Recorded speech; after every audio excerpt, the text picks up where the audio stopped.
Hi, I'm Dave Thompson. I'm the medical director for the Human Performance Clinical Research Lab here at CSU.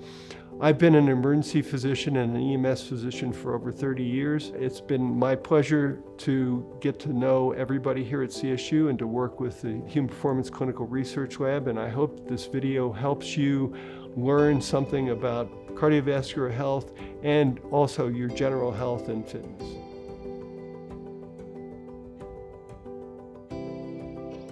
Cardiovascular disease, let's break down the words, right?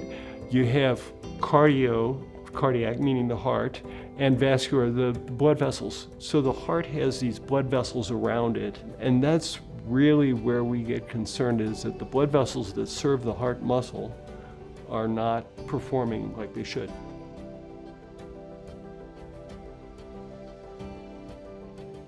Many risk factors that can put you at a higher risk for having cardiovascular, or what people call coronary artery disease sometimes. Some of those risk factors are, picking the wrong parents, which, we don't have any control over our genetics.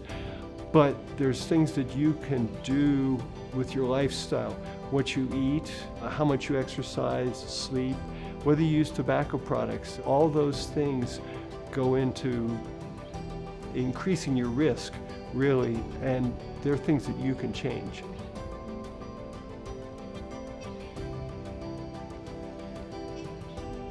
Many students end up living off campus and cooking for themselves, and that's tough. That nutrition is so important.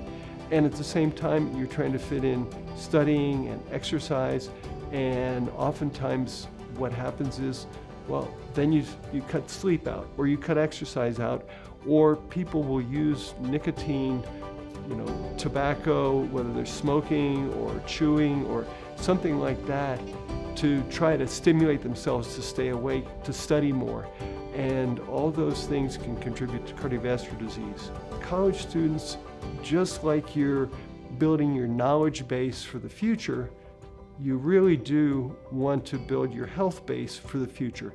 So you're working hard to get your degree, and that's a great thing, and that's going to serve you down the road. But if you're not healthy because you've chosen a poor lifestyle, you've smoked, or you've not gotten exercise, all these types of things, in the future, that's going to come back to haunt you.